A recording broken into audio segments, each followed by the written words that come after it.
तो एक बार जिस पे दे रखा है उस पे वॉल्यूम लिक्विड लिमिट पर इक्वेशन लगाओ वो वाली, एक बार श्रिंकेज लिमिट पे लगाओ, श्रिंकेज लिमिट पे वॉल्यूम वीडी होगा, लिक्विड लिमिट पर वीएल होगा, तो डाटा डिवाइड कर देना दोनों इक्वेशन को। चलो क्वेश्चन नंबर 23, ये हुआ किसी से?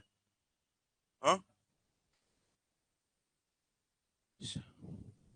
Determine the specific gravity of solids and shrinkage limit. हाँ, अच्छा चलिए जरा करते हैं। श्रिंकेज लिमिट आपका नहीं आया लेकिन जीएस आ गया आपका, ठीक है। तो पढ़ते जरा इस सवाल को, क्या सवाल बोल रहा है, पढ़िए जरा ऑनलाइन में भी। A fully saturated clay has a water content of 40%, मतलब आपको सेचुरेटेड वाटर कंटेंट दे रखा है कितना, 40% सेचुरेटेड वाटर कंटेंट दे रखा है, and A mass of specific gravity 1.85, लेकिन कौन सी स्पेसिफिक ग्रेविटी दे रखी है, and A mass specific gravity of 1.85, मतलब बेसिकली ये सॉइल की स्पेसिफिक ग्रेविटी दे रखी है, लेकिन उस समय सॉइल कौन सी स्टेट में है, मतलब ये saturated mass specific gravity soil की दे रखी है, मतलब G m sat is equal to 1.85 दे रखा है। बहुत बढ़िया। कह रहा है after oven drying the mass specific gravity reduces to 1.75, soil को आपने सुखाया उसके बाद ये मास स्पेसिफिक ग्रेविटी 1.75 हो गई, मतलब सॉइल ड्राई हो गई है, इसका मतलब ये जो मास स्पेसिफिक ग्रेविटी जीएम दे रखी है वो ड्राई मास स्पेसिफिक ग्रेविटी दे रखी है। क्लियर हो रही बात? तो कह रहा है कि specific gravity of solid GS निकालो और श्रिंकेज लिमिट निकालो। क्लियर हो रही है बात? चलो करना चालू करते हैं। तो जो जो सबसे पहले दे रखा है, जब सवाल समझ ना आए ना, तो जो जो आपको चीजें दे रखी हैं उनको एक बार लिख लिया करिए, तो चीजें आसान हो जाती हैं। तो आपको क्या क्या दे रखा है गिवन, आपको सेचुरेटेड वाटर कंटेंट दे रखा है, W saturated is equal to कितना दे रखा है, 40%, और इस सेचुरेटेड वाटर कंटेंट पर आपको mass specific gravity gamma set GM set दे रखा है 1.85। बहुत बढ़िया। फिर आपने सॉइल को ड्राई किया तो आपको ड्राई स्टेट की मास स्पेसिफिक ग्रेविटी दे रखी है 1.1। देखो ये जो मास स्पेसिफिक ग्रेविटी होती है वो कहीं ना कहीं इनडायरेक्टली सॉइल के यूनिट वेट को बताती है, क्योंकि मास specific gravity of dry state आप लिखोगे तो क्या होगा, gamma sat divided by gamma W, ठीक है। और मास specific gravity of dry state gamma D upon, मतलब कहने का यह है कि आपको बेसिकली इनडायरेक्टली दे रखा है gamma sat, gamma sat is equal to आपको दे रखा है बेटा किसके बराबर, that is equal to 1.85 times of gamma W, और इसी तरीके से आपको गामा डी दे रखा है that is equal to 1.75 times of gamma W. आपको जीएस की वैल्यू निकालनी है, क्या निकालना है, एक तो जीएस निकालना है और एक श्रिंकेज लिमिट निकालनी है डब्ल्यूएस। तो कैसे करेंगे, कैसे करेंगे ये, देखो अब मुझे एक सवाल का उत्तर बताओ कि सॉइल सैचुरेटेड है, सॉइल कैसी है, तो सॉइल जब सैचुरेटेड है तो क्या ये आप श्योरिटी के साथ कह सकते हो कि सॉइल जो है श्रिंकेज लिमिट पर है, सॉइल का वाटर कंटेंट 40% है ना, तो इसका मतलब ये हुआ कि श्रिंकेज लिमिट पर भी सॉइल सैचुरेटेड होती है ना, तो इसका मतलब ये सैचुरेटेड वाटर कंटेंट 40% है और श्रिंकेज लिमिट पे भी सॉइल सैचुरेटेड होती है, इसका मतलब यही श्रिंकेज लिमिट है क्या, समझ आ रही है बात? अरे ये बात समझ नहीं आई किसी को? अरे ध्यान सुनो मैं क्या बता रहा हूं, मैंने कहा ये सैचुरेटेड वाटर कंटेंट है और सॉइल श्रिंकेज लिमिट पर भी सैचुरेटेड होती है, तो बढ़िया बात है यार, सैचुरेटेड वाटर कंटेंट है तो इसका मतलब ये श्रिंकेज लिमिट ही हो जाएगी। नहीं होगी? नहीं होगी बेटा ऐसा, क्योंकि सॉइल तो सुपर सैचुरेटेड स्टेट में भी तो हो सकती है, अभी मुझे पता नहीं है। और जब श्रिंकेज लिमिट निकालने को बोल रहा है तो ऑब्वियस सी बात है, कोई चीज डिटरमाइन करने को बोलेगा तो वो तो ऐसे ही एग्जाम्पल गिवन थोड़ी ना होगा, यानी सॉइल एक्चुअली में सुपर सैचुरेटेड स्टेट में है ना, अगर सॉइल सुपर सैचुरेटेड स्टेट में नहीं होती तो आपको वो श्रिंकेज लिमिट निकालने को ही नहीं बोलता। ठीक है, वो तो यही हो जाती श्रिंकेज लिमिट। समझ आ रही बात? श्रिंकेज लिमिट निकालनी पड़ेगी। तो यानी हमारी सॉइल सुपर सैचुरेटेड स्टेट में, हमारे पास गामा सेट है। तो हम लोग क्या करेंगे इस गामा सेट की मदद से, गामा सेट को क्या लिख सकते हैं, जीएस, सैचुरेटेड वाटर कंटेंट भी दे रखा है, ठीक है, GS 1+W into GS divided by 1+W into GS. E की जगह क्या लिख सकते हो, W सेट इंटू जीएस। उसको सॉल्व करके आप क्या जीएस नहीं निकाल सकते हो, ठीक है। तो यहां पर आप लिखते हैं जरा, using using using saturated water content, saturated unit weight is equal to, क्योंकि सैचुरेटेड वाटर कंटेंट दे रखा है, GS 1+ saturated water content multiplied by gamma W divided by 1+E। E की जगह क्या लिख रहा हूं, W इंटू जीएस। क्यों? क्योंकि सॉइल सैचुरेटेड है, saturated water content multiplied by GS. Gamma sat की वैल्यू रख दीजिए 1.85 gamma W is equal to GS निकालना है।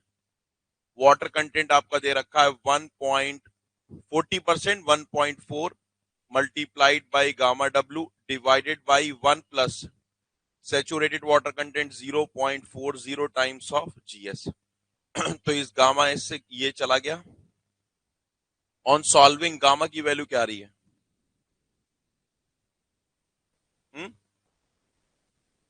2.8, एग्जैक्ट 2.80। चलिए बहुत अच्छी बात है, जीएस की वैल्यू आ गई क्या। अब आपको जीएम ड्राई भी दे रखा है। अब अगर हम ध्यान से देखें, श्रिंकेज लिमिट अगर हमें कैलकुलेट करनी है, तो श्रिंकेज लिमिट पर सॉइल क्या पार्शियली सैचुरेट होती है ना बेटा। श्रिंकेज लिमिट पर सॉइल क्या 2.8, बहुत बढ़िया जय विभाग। तो श्रिंकेज लिमिट पर सॉइल जो होती है हमारी, वो पार्शियली सैचुरेटेड होती है। किसी को याद आ रही है बात, फुल्ली सैचुरेटेड होती है। तो यानी अगर मैं श्रिंकेज लिमिट पे लगाऊं S E is equal to W into GS, तो यानी श्रिंकेज लिमिट हो जाएगी एस की वैल्यू 1, ई अपॉन जीएस, मतलब void ratio at shrinkage limit divided by GS. GS दे रखा है क्या, मुझे श्रिंकेज लिमिट पर वॉइड रेशियो मिल जाए तो श्रिंकेज लिमिट मिल जाएगी। और आपको यह बात पता है कि ड्राई स्टेट से लेकर श्रिंकेज लिमिट तक सॉइल का वॉल्यूम ही नहीं चेंज करता, मतलब सॉइल का वॉइड रेशियो ही नहीं चेंज करता। तो अगर मुझे ड्राई स्टेट पर भी वॉइड रेशियो मिल जाए, क्या वही वॉइड रेशियो आपका श्रिंकेज लिमिट पर होगा। नहीं आई बात, कल ही तो समझाए थे सारी बात चार्ट बनाकर। तो हमें तो ड्राई स्टेट का मास स्पेसिफिक ग्रेविटी दे रखा है, तो यहां से हम वॉइड रेशियो निकालेंगे ड्राई स्टेट का, और वही वॉइड रेशियो श्रिंकेज लिमिट पे यूज कर लेंगे। अरे बोलो जरा, समझ आ गई, बहुत अच्छी बात है। सो नेक्स्ट,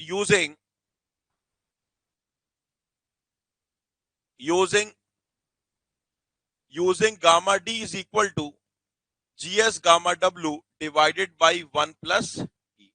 गामा डी की वैल्यू कितनी है, 1.7 times of gamma W is equal to 2.80 times of gamma W divided by 1+E। Gamma W से गामा डब्ल्यू गया, 1+E is equal to 2.80 divided by 1.75। Solve करके बताइए ई कितना आ रहा। On solving e is equal to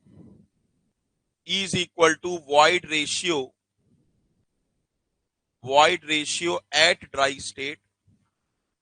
on solving void ratio at dry state, जो online वाले बच्चे हैं वो पूछते रहिएगा, void ratio at dry state is equal to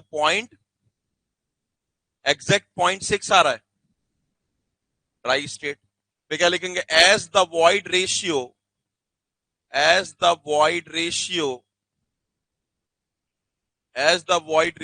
does not changes from dry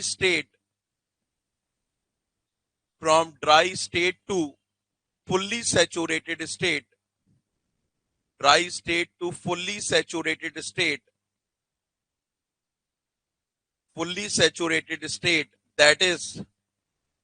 that is up to WS। so at W is equal to WS, S is equal to 1 and E is equal to किसके बराबर? 0.6 के बराबर। तो use कर लेंगे using SE is equal to W into GS। तो जब WS के बराबर होगा तो S की वैल्यू किसके बराबर? 1 के बराबर। तो यहां से WS क्या हो जाएगा? Void ratio at dry state divided by GS। Void ratio है 0.6 और GS की वैल्यू है 2.80। सॉल्व करिए, बताइए कितना आ रहा है? 0.214 और 21.4%।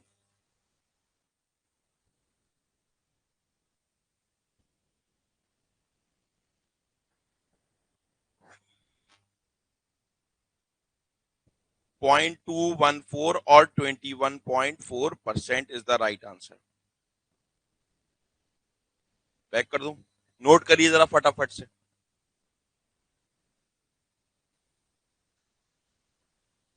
सचिन कुमार, मधु मौर्य, इंडियन इंजीनियर, जल विभाग, आकाश पाल, शैलेश, मालविका, सुशील। तो आप लोग भी कमेंट करिए आपका आंसर आया नहीं आया। स्पेसिफिक ग्रेविटी तो निकाल ली होगी, और जो है इस तरीके से निकाल, ऐसा सवाल ऑब्जेक्टिव में भी पूछे जाता है। इसका आधा पार्ट की अगर ओवन ड्राइंग करने के बाद इतनी इतनी चीजें हो गई तो बताइए आपका जीएस क्या होगा या वॉइड रेशियो क्या होगा?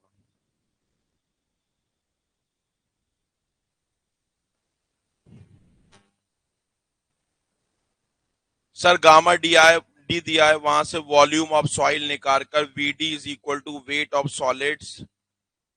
हाँ बिल्कुल ऐसे भी कर सकते हैं, गामा डी से आप यहां पर ये यूज कर सकते हैं, कोई दिक्कत नहीं है, वैसे भी कर सकते हैं, बिल्कुल आ जाएगा, बिल्कुल आ जाएगा, सही कर रहे हैं।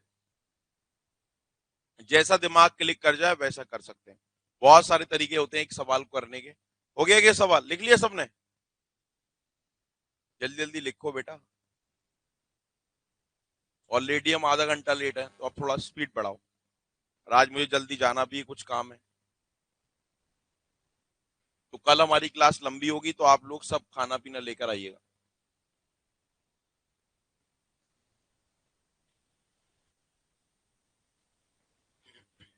हो गया? चलिए जरा क्वेश्चन नंबर 24 की तरफ बढ़ते हैं। ये हुआ किसी से? कह रहा है एक सॉइल है, उस सॉइल की जो लिक्विड लिमिट है और जो प्लास्टिक लिमिट है वो 47% और 33% है। If the volumetric shrinkages at the liquid limit and plastic limit are this and this. तो सॉइल का वॉल्यूमेट्रिक श्रिंकेज दे रखा है इतना और इतना, किस लिमिट पर? लिक्विड लिमिट पर, प्लास्टिक लिमिट पर। तो कह रहा है श्रिंकेज लिमिट निकालो। तो देखिए मैं कुछ चीजें बता देता हूं, उसके बाद आगे बढ़ेंगे। देखिए सॉइल में श्रिंकेज का पता लगाने के लिए सॉइल्स के अंदर, एक फाइन ग्रेन सॉइल के अंदर ही सॉइलिंग और श्रिंकेज होता है। तो एक फाइन ग्रेन सॉइल में जितना ज्यादा श्रिंकेज होगा उतनी ज्यादा सॉइलिंग होगी, ठीक है। तो एक फाइन ग्रेन सॉइल में श्रिंकेज का पता लगाने के लिए हम 3 श्रिंकेज पैरामीटर्स का यूज करते हैं। तो श्रिंकेज का पता लगाने के लिए हम लोग बेटा श्रिंकेज पैरामीटर्स का यूज करते हैं। एक पैरामीटर आजकल थोड़ा कम यूज होता है, लेकिन 2 पैरामीटर्स बड़े ही इंपॉर्टेंट हैं एक फाइन ग्रेन सॉइल में श्रिंकेज का पता लगाने के लिए। सबसे पहला पैरामीटर कौन सा है?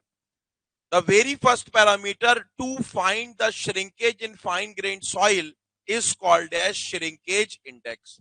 तो पहला पैरामीटर है हमारा बेटा श्रिंकेज इंडेक्स। श्रिंकेज इंडेक्स को हम लोग डिनोट करते हैं IS के द्वारा, और इसकी वैल्यू किसके बराबर होती है? ये होता है आपका प्लास्टिक लिमिट और श्रिंकेज लिमिट का डिफरेंस। प्लास्टिक लिमिट और श्रिंकेज लिमिट का डिफरेंस होता है, इसी को हम लोग श्रिंकेज इंडेक्स बोलते हैं। जितना ज्यादा श्रिंकेज इंडेक्स किसी भी सॉइल का होगा, उस सॉइल के अंदर श्रिंकेज भी उतना ही ज्यादा होगा। क्लियर हो रही बात? ठीक है। और वो कब ज्यादा होगा, वो आपको प्लास्टिक लिमिट और श्रिंकेज लिमिट के डिफरेंस से चल जाएगा। एक दी हुई सॉइल के लिए इसकी वैल्यू हमेशा कांस्टेंट रहती है। समझ आ रही बात? तो एक, जैसे फॉर एग्जांपल ये हैं और ये हैं, ये 2 सॉइल हैं, तो इनका श्रिंकेज इंडेक्स कुछ और होगा, इनका श्रिंकेज इंडेक्स कुछ और होगा। ऐसा नहीं है कि चेंज करता जाएगा। क्यों? क्योंकि जो प्लास्टिक लिमिट है, श्रिंकेज लिमिट है, ये कंसिस्टेंसी लिमिट्स हैं, और कंसिस्टेंसी लिमिट्स किसी सॉइल की इंडेक्स प्रॉपर्टी होती है। ऐसा थोड़ी है कि ये टेस्ट करेंगे तो इनकी प्लास्टिक लिमिट उस सॉइल के लिए कुछ और आ जाएगी, ये टेस्ट करेंगे तो कुछ और आ जाएगी। दोनों के लिए प्लास्टिक लिमिट क्या आएगी? सेम। दोनों की श्रिंकेज लिमिट भी सेम आएगी। तो दोनों की मतलब इनकी खुद की, ऐसा नहीं है कि अगली बार कर रहे हैं तो कुछ और आ गई। तो किसी एक सॉइल के लिए ये जब सेम है तो श्रिंकेज इंडेक्स भी हमेशा क्या मिलता है? सेम। लेस यूज्ड पैरामीटर है। उसके बाद जो दूसरा पैरामीटर है वो ज्यादा इंपॉर्टेंट है, that is called as shrinkage ratio. Shrinkage ratio की मदद से भी हम लोग सॉइल के अंदर क्या निकाल लेते हैं? हम लोग श्रिंकेज का पता लगा लेते हैं, that is called as shrinkage ratio. अब क्या होता है, डायग्राम से ये बात समझ में आएगी, फटाफट से बता देता हूं। देखिए श्रिंकेज रेशियो का मतलब क्या है, मैं यहां पर डायग्राम बना रहा हूं। ये आपका कौन सा चार्ट है? ये हमारा एटरबर्ग चार्ट है। वाई एक्सिस पर सॉइल का वॉल्यूम, एक्स एक्सिस पर वाटर कंटेंट। ठीक है, ये चार्ट हमारा कैसा मिलता है बेटा? ये चार्ट हमारा कुछ ऐसा मिलता है। ठीक है, मान लो हमारी जो सॉइल है वो सुपर सैचुरेटेड स्टेट में है। सुपर सैचुरेटेड स्टेट का मतलब यहां कहीं पर सॉइल है, और इस सॉइल का जो वॉल्यूम है इस स्टेट में वो मान लिया फॉर एग्जांपल V2 है। सॉइल का वॉल्यूम क्या है? V2 है। तो यहां पर जो वाटर कंटेंट होगा वो क्या होगा? W2 होगा। ठीक है, समझ आ रही बात?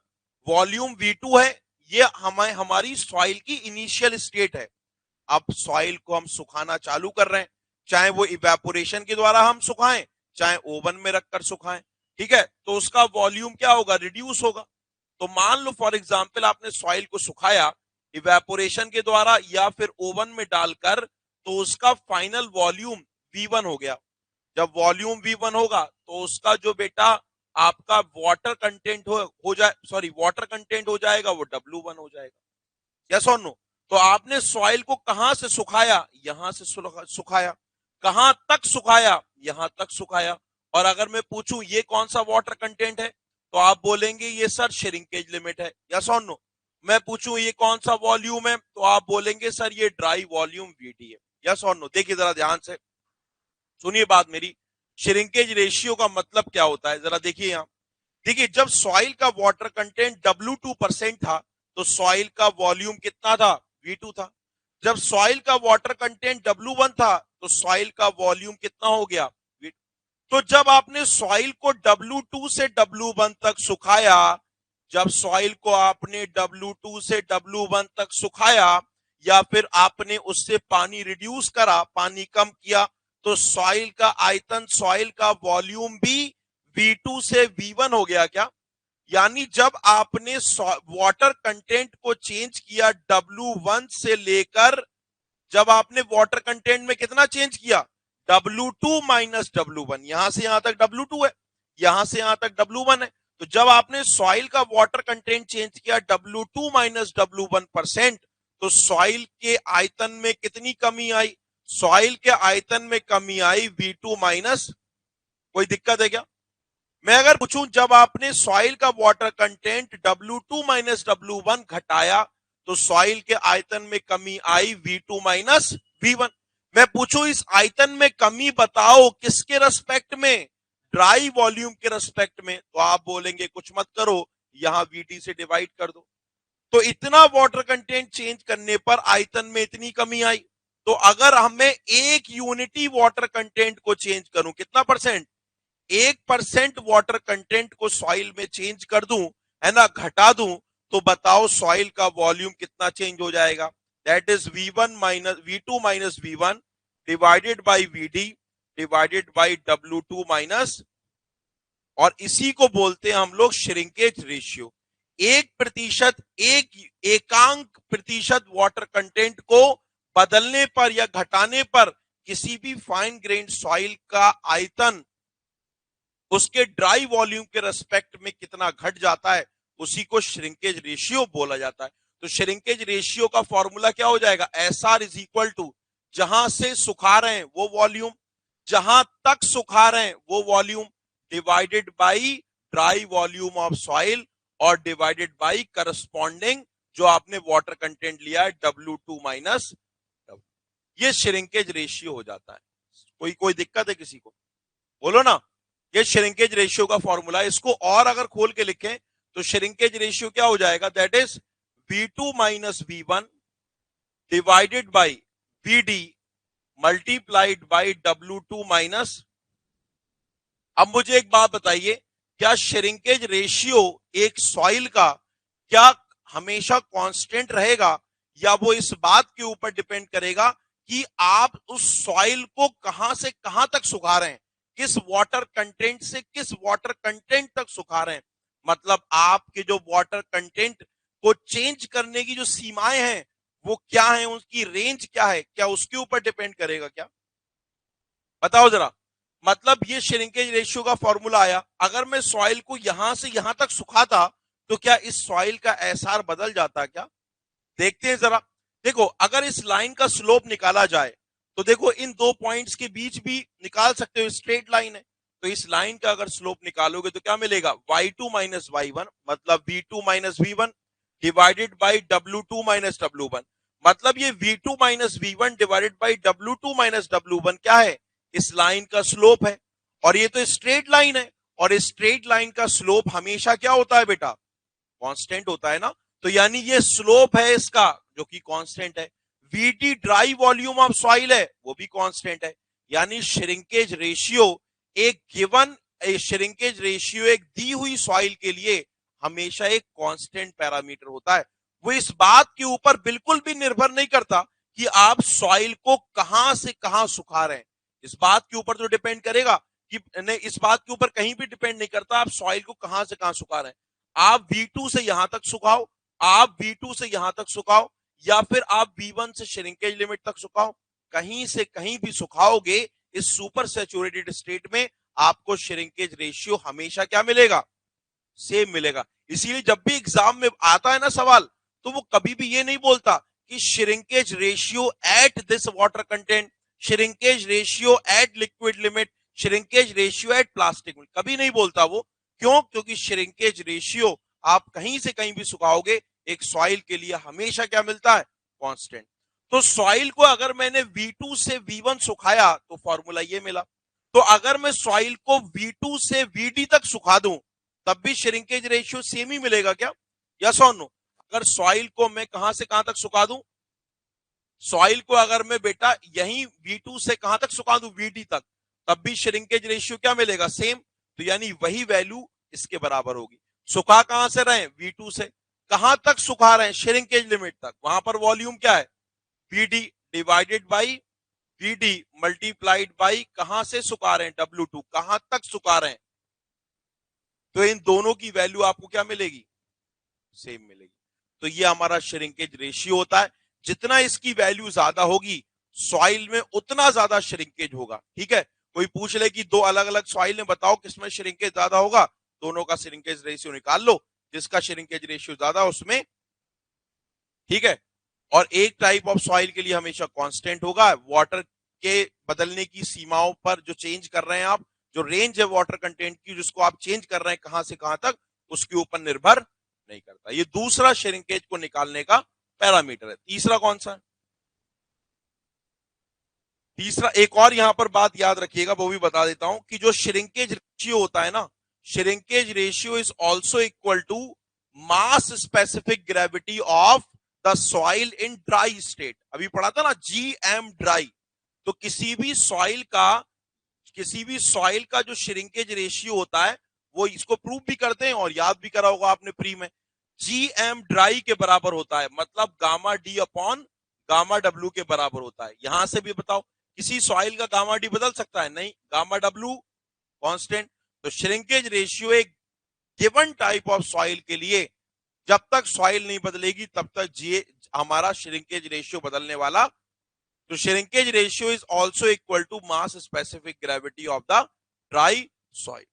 और देखो यहां पर हमने कल एक फॉर्मूला भी ऐसा पढ़ा था ना कि अगर मैं वो जो फॉर्मूला मैंने बताया था किसी भी वाटर कंटेंट पे वॉल्यूम निकालने का, अगर वो श्रिंकेज लिमिट पे लिखें तो क्या हो जाएगा, VD is equal to weight of solids divided by gamma W, और अंदर बचेगा श्रिंकेज लिमिट प्लस 1 बाई, ऐसा पढ़ा था ना। तो अगर मैं इसको नीचे ले आऊं तो ये हो जाएगा 1 is equal to weight of dry soil, weight of solid, volume of dry soil multiplied by gamma W multiplied by shrinkage limit plus 1 by, ये क्या बन गया, weight of dry soil upon volume of dry soil, ये gamma d बन गया क्या, ठीक है, ये क्या बन गया, गामा डी बन गया। Gamma D upon gamma W क्या बन गया आपका, specific mass specific gravity of soil in dry state, जिसको आप श्रिंकेज रेशियो बोल सकते हैं। तो श्रिंकेज रेशियो हो गया हमारा 1/WS प्लस 1/, ऐसे फॉर्मूले आपने पढ़े होंगे, ठीक है। तो अब हम लोग नेक्स्ट पैरामीटर की तरफ बढ़ रहे हैं, दैट इज कॉल्ड एज, तीसरा पैरामीटर है जो कि हमारी सॉइल के अंदर श्रिंकेज का पता लगाने के लिए यूज करते हैं, that is called as volumetric shrinkage. Volumetric shrinkage that is equal to VS। Volumetric shrinkage भी डायग्राम से आपको समझ में आएगा, देखिए जरा। मान लो ये हमारा एटरबर्ग बाबा का चार्ट है, this is the chart of Atterberg बाबा का ये मेरा चार्ट कुछ ऐसे मिलता है। ये कौन सी लिमिट है, ये आपकी श्रिंकेज लिमिट है, ये हमारा जो है ड्राई वॉल्यूम ऑफ सॉइल है, ये हमारी सुपर सैचुरेटेड स्टेट है। अब देखो वॉल्यूमेट्रिक श्रिंकेज क्या होता है, ध्यान सुनेंगे, क्या बोलते हैं, ये सुपर सैचुरेटेड स्टेट है। वॉल्यूमेट्रिक श्रिंकेज को कैसे डिफाइन किया गया कि जब मैं किसी सॉइल को सुपर सैचुरेटेड स्टेट से, कौन सी स्टेट से, मान लो यहां वॉल्यूम V2 है, ठीक है, और यहां वाटर कंटेंट क्या होगा, W2। तो जब भी किसी सॉइल को सुपर सैचुरेटेड स्टेट से हम लोग कहां तक सुखाते हैं, हम कहां तक सुखाते हैं, श्रिंकेज लिमिट तक सुखाते हैं। ये कंडीशन है यहां पर कि हमें श्रिंकेज लिमिट तक सुखाना है। जब भी किसी फाइन ग्रेन्ड सॉइल को उसकी सुपर सैचुरेटेड स्टेट से श्रिंकेज लिमिट तक सुखाया जाता है, तो उस सॉइल के आयतन में उसके ड्राई वॉल्यूम के रेस्पेक्ट में बाई परसेंटेज जितनी कमी आ जाती है ना, उसके आयतन में बाई परसेंटेज की फॉर्म में जितनी कमी आ जाती है, उसी को वॉल्यूमेट्रिक श्रिंकेज कहते हैं। अब देखो यहां से सुखाना चालू करा, तो जब सॉइल श्रिंकेज लिमिट पर पहुंचेगी तो उसका वॉल्यूम हो जाएगा VD, यहां वॉल्यूम है V2, तो इसका मतलब सॉइल के आयतन में कमी कितनी आई, V2 माइनस VD, लेकिन किसके रेस्पेक्ट में निकालनी है, ड्राई वॉल्यूम के रेस्पेक्ट में, ठीक है। तो यहां पर जो है वॉल्यूमेट्रिक श्रिंकेज हो जाएगा, कहां से सुखा रहे हैं, कहां तक सुखाएंगे, श्रिंकेज लिमिट तक with respect to dry volume, लेकिन इसका निकाला जाता है परसेंटेज वाइज उसके ड्राई वॉल्यूम के रेस्पेक्ट में जितनी कमी आती है, उसी को वॉल्यूमेट्रिक श्रिंकेज कहते हैं। ये वॉल्यूमेट्रिक श्रिंकेज हो गया, V2 minus VD divided by, ठीक है। अब ये वॉल्यूमेट्रिक श्रिंकेज एक गिवन जितना ज्यादा होगा सॉइल में श्रिंकेज भी ज्यादा होगा। तो एक दी हुई मृदा के लिए इसकी वैल्यू हमेशा कांस्टेंट होगी क्या, ये इस बात के ऊपर डिपेंड करेगा कि आप सॉइल को, VD तो कांस्टेंट है, ये इस बात के ऊपर डिपेंड करेगा कि उस सॉइल को आप सुखा कहां से रहे, दूर से सुखाओगे तो V2 चेंज हो जाएगा, तो वॉल्यूमेट्रिक श्रिंकेज भी चेंज हो जाएगा। तो एक दी हुई सॉइल के लिए वॉल्यूमेट्रिक श्रिंकेज की वैल्यू हमेशा क्या होती है, वाटर कंटेंट की रेंज के ऊपर डिपेंड करती है, आप कहां से कहां तक कर रहे हैं, कहां तक तो पता ही है, कहां से उसको सुखाना चालू कर रहे हैं, क्लियर हो रही है बात। तो ये एक वेरिएबल पैरामीटर है जो एक गिवन टाइप ऑफ सॉइल के लिए कांस्टेंट नहीं होता है, ठीक है। वाटर कंटेंट चेंज करते जाओगे, वॉल्यूमेट्रिक श्रिंकेज चेंज होता जाएगा। क्योंकि ये वेरिएबल पैरामीटर है, इसलिए हमेशा ये बोला जाएगा कि वॉल्यूमेट्रिक श्रिंकेज आप किस वाटर कंटेंट पे निकाल रहे हो। तो यहां पर वाटर कंटेंट पे निकाल रहे हो मतलब कहां से आप सुखा रहे हो सॉइल को, यहां पर हम लोग कहां से सुखा रहे हैं, W2 से, तो इसको हम लिखेंगे वॉल्यूमेट्रिक श्रिंकेज एट W2। क्या लिखेंगे, वॉल्यूमेट्रिक श्रिंकेज एट W2। लेकिन श्रिंकेज रेशियो में ऐसा बोलने की जरूरत नहीं थी, क्योंकि वो एक कांस्टेंट पैरामीटर था, कहीं से कहीं भी सुखा देते आंसर सेम आता। फिर वॉल्यूमेट्रिक श्रिंकेज और श्रिंकेज रेशियो में एक रिलेशनशिप भी है, देखो जरा ये वाली टर्म क्या बन रही है, अगर आप ध्यान से देखें ये टर्म क्या श्रिंकेज, वॉल्यूमेट्रिक श्रिंकेज बन रही है। तो volumetric shrinkage is equal to volumetric shrinkage as कौन से वाटर कंटेंट पे, volumetric shrinkage at W2 is equal to shrinkage ratio multiplied by W2 minus WS। ये रिलेशनशिप होता है, वहीं पीछे वाले से आ जाएगा। देखो ये हो गया वॉल्यूमेट्रिक श्रिंकेज W2 पर, और इसको इधर ले जाओ तो इसके मल्टीप्लाई श्रिंकेज रेशियो से कर दोगे तो ये रिलेशन। क्लियर हुई बात? तो अगर दो अलग अलग सॉइल में श्रिंकेज का पता लगाना है तो श्रिंकेज रेशियो का यूज करेंगे, और एक ही सॉइल में अलग अलग वाटर कंटेंट पर अगर आपको श्रिंकेज निकालना है तो वॉल्यूमेट्रिक श्रिंकेज का यूज करेंगे। समझ आ रही बात? तो इसीलिए वॉल्यूमेट्रिक श्रिंकेज एट जरूर बोलेगा। एट का मतलब है कि हम लोग कहां से सुखा रहे हैं, क्योंकि वॉल्यूमेट्रिक श्रिंकेज में कहां तक सुखाना है ये तो पता ही है। क्लियर हुई बात? तो अब इस सवाल को कर लेते हैं। अब तो कर लोगे इस सवाल को, पढ़ो जरा सवाल।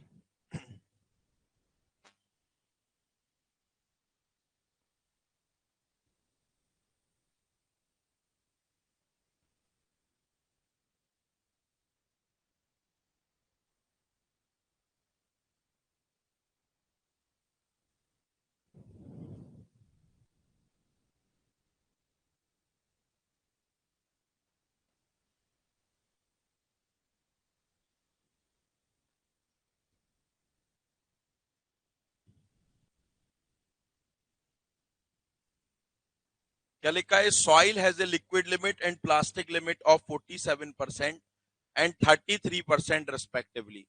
If the volumetric shrinkage at the liquid limit and plastic limit are 44% and 29%, determine the shrinkage limit. Simple है, देखो जरा कर लेते हैं।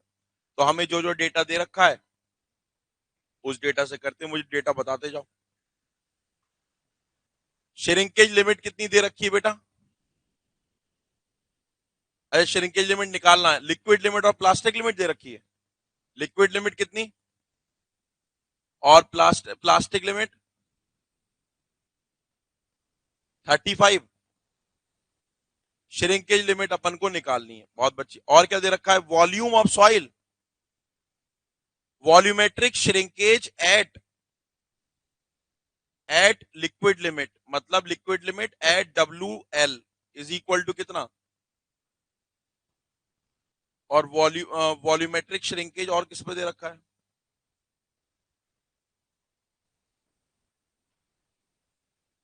बहुत अच्छी बात है, करना चालू कर देते हैं। तो क्या लगाएंगे? Using volumetric shrinkage at liquid limit. अगर आप लिखोगे तो क्या होगा फॉर्मूला बताओ? कहां से सुखा रहे हैं, मतलब VL minus VD divided by VD multiplied by. तो आपको वॉल्यूमेट्रिक श्रिंकेज लिक्विड लिमिट पर दे रखा है 44, ये दे रखा है, और हमें निकालना है श्रिंकेज लिमिट। ठीक है, तो हम लोग क्या करते हैं, एक काम करते हैं ना, देखो चलो अभी मैं एक बार हमें एक रफ रोड मैप भी बनाना पड़ेगा। करेंगे क्या, आप करते जाएं और फिर आंसर ही ना आए तो क्या फायदा। किसी ने ट्राई किया, कोई समझ आ रहा है क्या करेंगे बताओ? नहीं हुआ ना?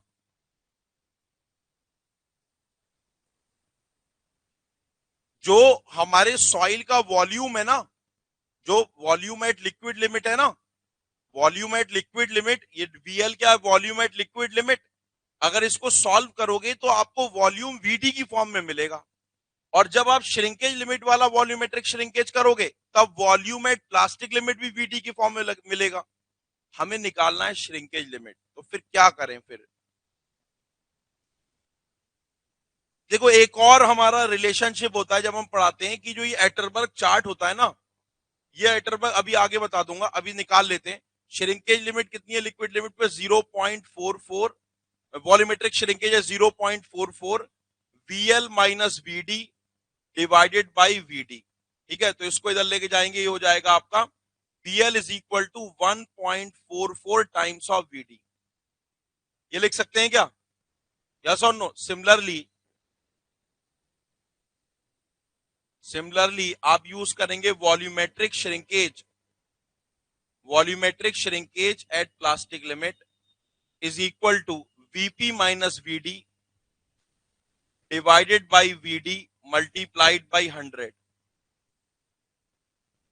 तो यहां से volumetric shrinkage at plastic limit दे रखा है 29%, तो 0.29 is equal to VP minus VD divided by VD।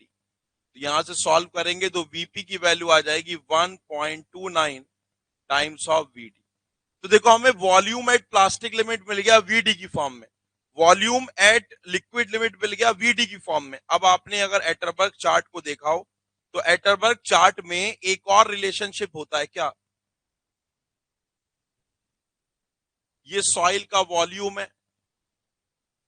या फिर आप ऐसे भी कर सकते हैं, देखिए, या तो आप दोनों चीजें बता देता हूं, दोनों चीजें बता दूंगा फिर हो जाएगा। देखिए ये हमारी क्या चार्ट है, ये आपकी कौन सी लिमिट है, ये आपकी श्रिंकेज लिमिट है। ये कौन सी लिमिट है, ये प्लास्टिक लिमिट है। ये कौन सी लिमिट है, ये आपकी लिक्विड लिमिट है। ठीक है, ये कौन सा वॉल्यूम है, ये वीडी है। ये कौन सा वॉल्यूम है, ये वॉल्यूम आपका बेटा वीपी है। और ये कौन सा वॉल्यूम है, ये वॉल्यूम आपका वीएल है। तो बेटा एक स्ट्रेट लाइन है, स्ट्रेट लाइन का स्लोप तो हर एक पॉइंट पर सेम होता है। तो किन्हीं दो पॉइंट्स के बीच का स्लोप किन्हीं दूसरे दो पॉइंट्स के बीच के स्लोप के क्या होगा, बराबर। तो ये इसको मैंने मान लिया 1, इसको मान लिया 2, इसको मान लिया 3। 1 और 2 के बीच का स्लोप बेटा किसके बराबर होगा, 2 और 3 के स्लोप के बराबर होगा। ठीक है, तो एज द पहला तरीका क्या लिख सकते हैं, as the slope of as the slope of as the slope of straight line as the slope of straight line of Atterberg chart as the slope of straight line of Atterberg chart is constant, अगर ये constant है फिर क्या लिखेंगे, किन्हीं दो points के बीच निकाल लेते हैं। So y2 minus y1 vp minus vd vp minus vd divided by y2 minus y1 divided by x2 minus x1 wp minus ws is equal to, इन दोनों के बीच लिख सकते हैं या 1 3 के बीच भी लिख सकते हैं। सो vl minus vp divided by liquid limit minus, सब पता है क्या, vp vd की फॉर्म में पता है, vl vd की फॉर्म में पता है। सारा डेटा रखोगे तो आपको क्या मिल जाएगा, श्रिंकेज लिमिट मिल जाएगा। सॉल्व कर लें क्या, फिर दूसरे तरीके से क्रॉस चेक भी कर लेंगे। तो वीपी की वैल्यू कितनी आई है बेटा, वीपी की वैल्यू आई है, इधर लिखिए 1.29 वीडी। तो 1.29 VD 1.29 times of VD minus VD divided by VL की वैल्यू है आपकी 1.44 times of VD 1.44 times of VD minus VD is equal to किसके बराबर, is equal to VP minus VL है ना, VL minus VP, that is 1.44 times of VD minus 1.29 times of, okay बिल्कुल water content होगा, गड़बड़ हो गई ये बात, बोल ही नहीं रहे आप, सो रहे हैं बिल्कुल। WP minus WS, WP minus, तो 33 minus WS 0.33 minus WS divided by liquid limit minus plastic limit. Liquid limit है हमारी 47 माइनस 33,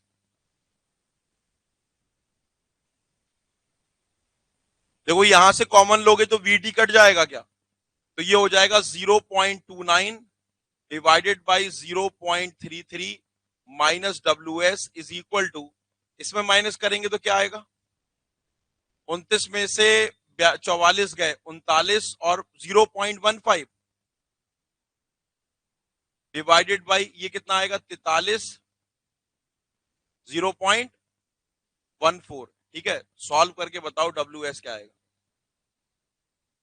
WS आ रहा है 5.93%। इसके अलावा भी किसी और तरीके से कर सकते हैं क्या, कैसे, इसके बराबर, हाँ हाँ, क्या किया था पहले बार में, तो volumetric shrinkage is equal to shrinkage ratio. ठीक है, श्रिंकेज रेशियो सेम होगा तो दोनों को काट दिया होगा। ऐसे भी कर सकते हैं। और कोई तरीका है? और कोई तरीका है क्या? अरे बोलो ना, दिमाग चलाओ, दिमाग को जितना चलाएंगे उतना ही तो खुलेगा। मेरा मकसद सवाल कराना नहीं है ना, सवाल तो और जगह भी हो रहे हैं सिर्फ और सिर्फ, लेकिन दिमाग को खोलना है। जितना ज्यादा दिमाग खुलेगा उतना एग्जाम के लिए भी और भी सब्जेक्ट के लिए दिमाग खुलेगा। क्या कोई और तरीका है इससे कर सकते हैं हम इसे? जीएस दे रखा है?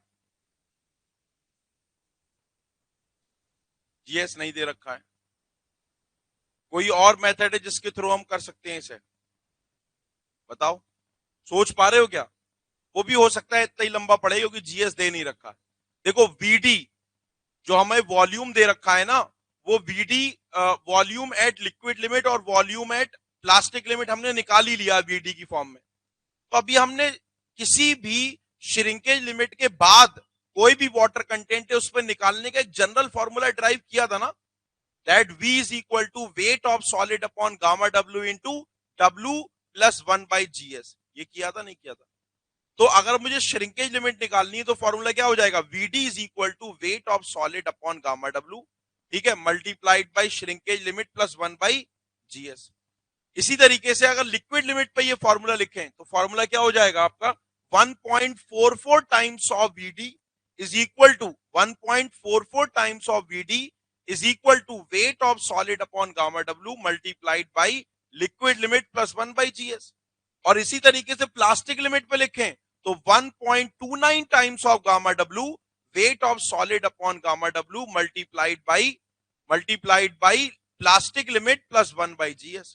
तो जो आपको देखो जरा ध्यान से, है ना, आपको जीएस नहीं दे रखा इसलिए निकालना पड़ेगा आपको जीएस, ठीक है। जैसे अगर हम उसी जनरल फॉर्मूले को यूज करें, ये जो जनरल फॉर्मूला दूसरे तरीके से कर रहा हूं, ये जनरल फॉर्मूला है हमारा, किसी भी वाटर कंटेंट पे वॉल्यूम निकालना है, wait of solid upon gamma W multiplied by वो वाटर कंटेंट प्लस 1/GS, ये श्रिंकेज लिमिट के बाद। तो मैंने कहा कि अगर मैं ये फॉर्मूला लिक्विड लिमिट में लगाता हूं तो लिक्विड लिमिट पे लगाओगे तो VL is equal to weight of solid upon gamma W liquid limit और प्लस 1/GS। इसी तरीके से ये फॉर्मूला में प्लास्टिक लिमिट पे लगाऊं क्योंकि ये वॉल्यूम भी पता है, तो weight of solid upon gamma W multiplied by plastic limit plus 1/GS, ठीक है। ये वॉल्यूम पता है VD की फॉर्म में, ये फॉर्मूले VD की फॉर्म में पता है। तो अगर इन दोनों इक्वेशन को मैं डिवाइड कर दूं, इन दोनों इक्वेशन को डिवाइड कर दूं तो क्या निकाल लूंगा? जीएस आ जाएगा। ठीक हो गई बात? जैसे ही जीएस आया फिर अब श्रिंकेज लिमिट पे फॉर्मूला लगा दो। श्रिंकेज लिमिट पे लगाओगे तो VD इज इक्वल टू किसके बराबर है? नहीं, इससे आपको जीएस भी मिल जाएगा और आपको,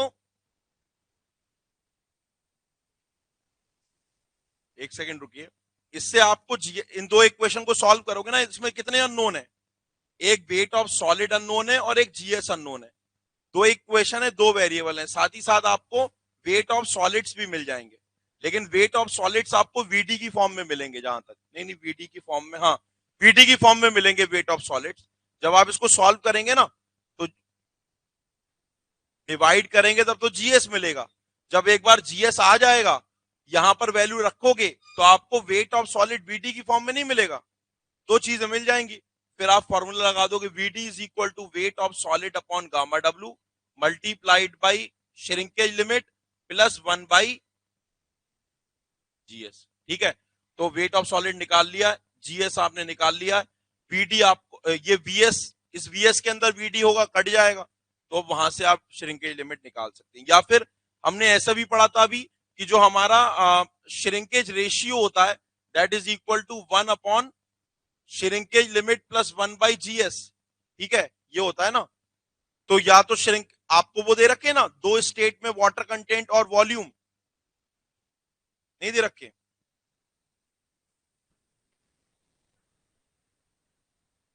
एक सेकंड, श्रिंकेज रेशियो अगर मुझे मिल गया तो श्रिंकेज नहीं वो VD की फॉर्म में आ जाएगा। फिर छोड़िए, इस तरीके से करेंगे, ये थोड़ा सा लंबा मेथड भी चला जाएगा, लेकिन मेरे कहने का मकसद है कि हमें नहीं पता, क्योंकि टाइम बड़ा कम होता है एग्जाम में, हमें नहीं पता हमारा दिमाग कैसे रिएक्ट करेगा। तो हमें इस तरीके से अपने दिमाग को ट्रेन करना है कि अगर ये रास्ता ना मिले तो ये मिल जाए।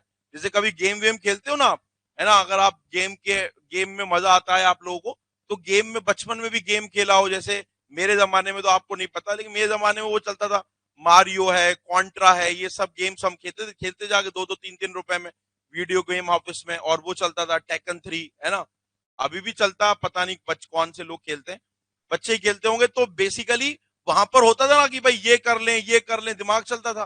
तो वो तभी हो सकता था जब उसने उस गेम को बहुत खेला है, तभी उसको समझ आता था कि चलो यहां से नहीं यहां से चले जाएंगे, यहां से नहीं यहां से चले जाएंगे, ये नहीं तो ये गोली चला देंगे। तो एग्जाम में भी जब आपने खूब प्रैक्टिस करी होगी, दिमाग को खूब ट्रेन किया होगा, तभी जाकर आपके पास एक अल्टरनेटिव आपके दिमाग में नहीं आएगा तो दूसरा आ जाएगा, दूसरा नहीं तो तीसरा आ जाएगा। ठीक है, तो इसलिए सारे ऑप्शंस हमें अभी तैयारी करनी है, फिर वहां नहीं कि एग्जाम से 10 दिन पहले ये तैयारी कर रहे हैं। ठीक है, और ये धीरे धीरे होती है तैयारी, ऐसा नहीं है कि भाई एक दिन में आप आए और एक दिन में हमने आपको जीनियस बना दिया, टाइम लगता है, लेकिन पढ़ना पड़ेगा कंटिन्यूअसली। फिर से मैं आपसे बोल रहा हूं, बार बार चीजों को पढ़ना पड़ेगा, और जो मैं बता रहा हूं सोच के समझ के पढ़ना पड़ेगा। सब लोग रटा रहे हैं, हम भी रटाने चालू कर दिए, हो गया काम तमाम। तो रटाने की बिल्कुल भी जरूरत नहीं है। चलो ऑनलाइन वालों को भी समझ आ गया, चलो नेक्स्ट क्वेश्चन की तरफ बढ़ते हैं। Question number 25। चलो इस सवाल को सब करके बताओ जरा, सबके सॉल्यूशन देखूंगा सबके पास आकर कैसे कर रहे हैं आप लोग सॉल्यूशन। तो फटाफट से इस क्वेश्चन का आंसर बताइए। सबसे पहले गिवन डेटा लिखिए, इसका सॉल्यूशन सबका देखूंगा मैं कॉपी में, करिए जरा सॉल्व। 10 मिनट लगेंगे, लेकिन 5 मिनट या 10 मिनट लगेंगे, लेकिन देख तो लें आप किस तरीके से सॉल्यूशन कर रहे हैं, एग्जाम में कैसा करके आए। कर लिए तो अभी देखेंगे आपको सॉल्यूशन, जिसने नहीं किया वो करिए जरा, और जिसने कर लिया वो देख रहा हूं मैं भी उनका कॉपी।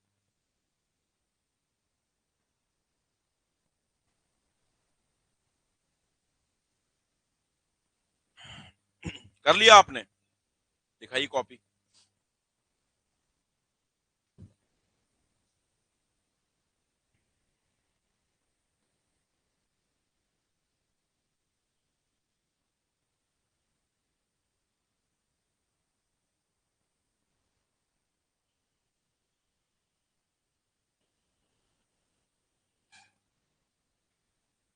बहुत बढ़िया, जीएस निकाल लिया, फिर उसके बाद आपने श्रिंकेज रेशियो निकाल लिया, वेल डन, बहुत बढ़िया। परसेंटेज की फॉर्म में भी लिख देना, जो पॉइंट में लिखा है ना उसको परसेंटेज की फॉर्म में भी लिख देना, क्योंकि आंसर शीट में दोनों आंसर होते हैं, तो वो तो आंसर ही देखेगा। बहुत बढ़िया आपने किया है, जीएस की वैल्यू निकाल ली। उसके बाद एसआर और वीएस कहाँ है,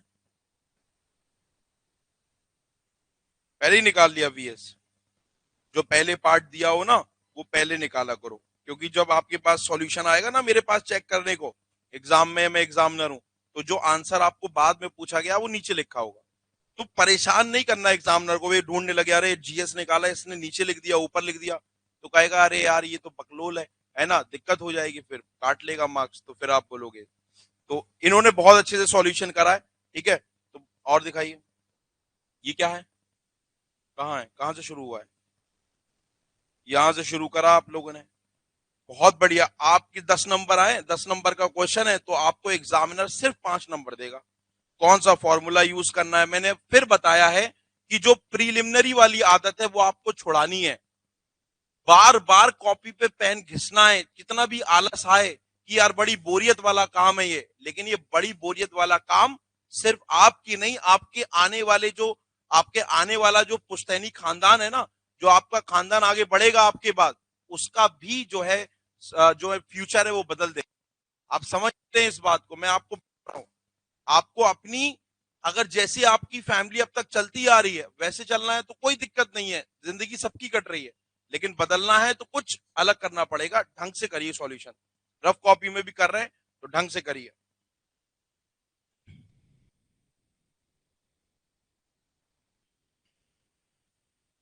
ठीक है, बहुत बढ़िया, और दिखाइए। जी ये है, ये लिखिए कि कौन सा फॉर्मूला यूज कर रहे हैं, यूजिंग दिस फॉर्मूला। ठीक है,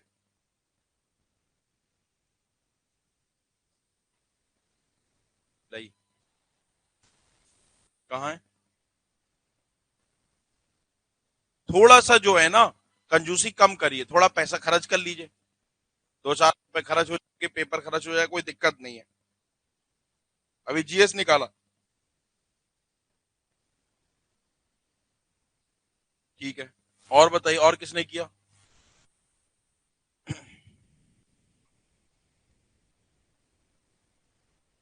कौन सा फॉर्मूला यूज कर रहे हैं वो लिखिए जरूर। आपने डायरेक्ट डिवाइड कर दिया, पहले एक बार इक्वेशन लिखिए, फिर श्रिंकेज लिमिट के लिए लिखिए, उसके बाद लिख दीजिए डिवाइड इक्वेशन 2/2। वो लिखने के बाद अपनी कैलकुलेशन तेजी से कर ली, उससे फर्क नहीं पड़ेगा, लेकिन जितना दिखाओगे स्टेप वाइज करोगे उतने मार्क्स मिलेंगे। बहुत बढ़िया। और श्रिंकेज रेशियो कितना आ रहा है? ना ना, गलत आ रहा है, 1.7 आएगा, कुछ गड़बड़ करी है आपने। देखिए जरा क्या गड़बड़ करी है। हाँ, थोड़ा सा जो है और थोड़ा नीट एंड क्लीन करिए फॉर्मूला। देखिए, और किसने करा है? आपने भी कर लिया, दिखाओ।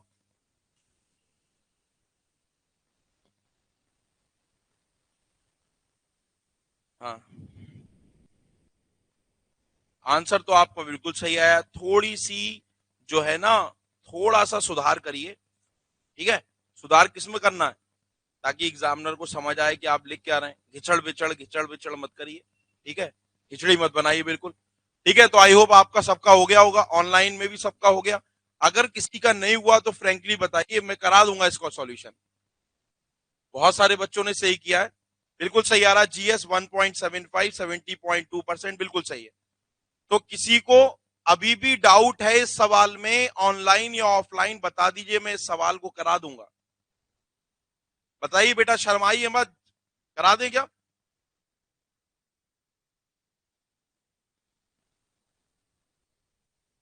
कौन सा वाटर कंटेंट? श्रिंकेज रेशियो में वाटर कंटेंट किस में लेना है? वाटर कंटेंट देखो, ऊपर जो वॉल्यूम है ना वो फ्रैक्शन में रखते हो आप, 23.5 और 40 सीसी। तो नीचे भी क्या है, आप चीजें जो है वो पॉइंट में रखिए, ठीक है। जब आप निकाल लें उसको, श्रिंकेज रेशियो को, उसके बाद जो है वॉल्यूमेट्रिक श्रिंकेज निकाले, फिर 100 से मल्टीप्लाई कर दो। तो कोशिश ये करिए कि आंसर जो है वो पॉइंट में डालने की, ठीक है, ताकि दिक्कत ना हो बाद में जाकर। और बताइए, बताना है क्या? कर लोगे सब? अरे यस और नो, हो गया ना? चलो नेक्स्ट क्वेश्चन की तरफ बढ़ रहा हूं, छोड़ रहा हूं ये सवाल। हाँ, बता दूं। एक का आंसर है 1.755। हाँ, एस आर जीएस की वैल्यू कितनी है? 2.7, और वॉल्यूमेट्रिक श्रिंकेज 70.2%। ठीक है, यही आंसर है। चलो नेक्स्ट क्वेश्चन की तरफ बढ़ते हैं, आगे बढ़ते हैं बेटा, चलिए। बिल्कुल सही आया ऑनलाइन वाले बच्चों का भी।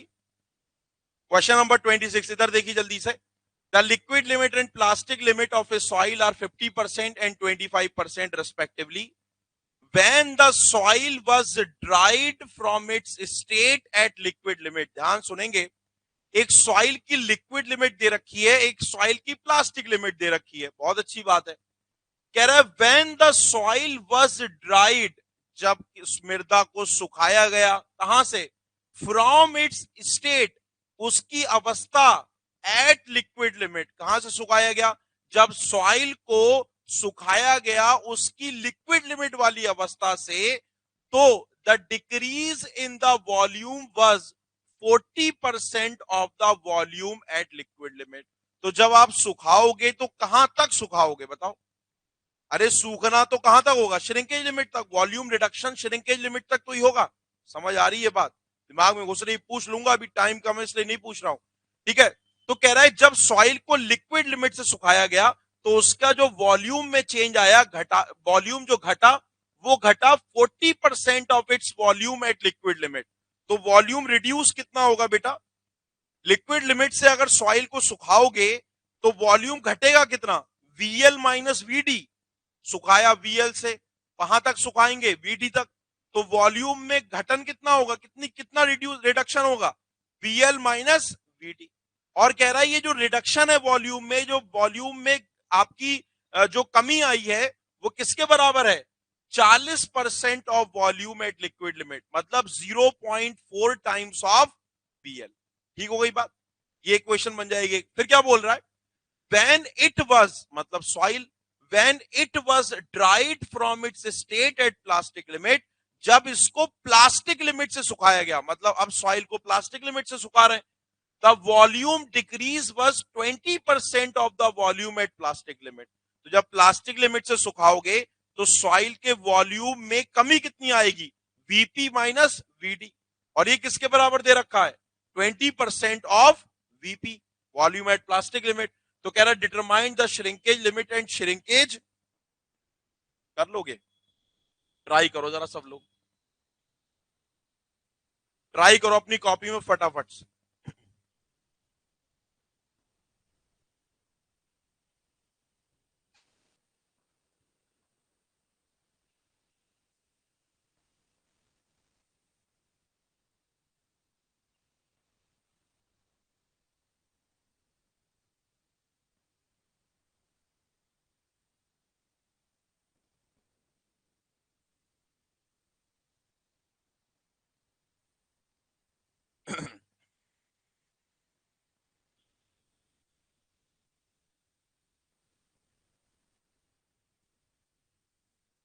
हाँ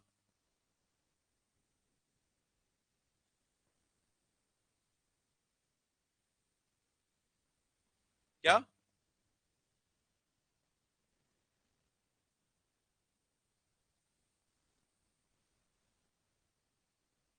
0.6 क्या, हाँ हाँ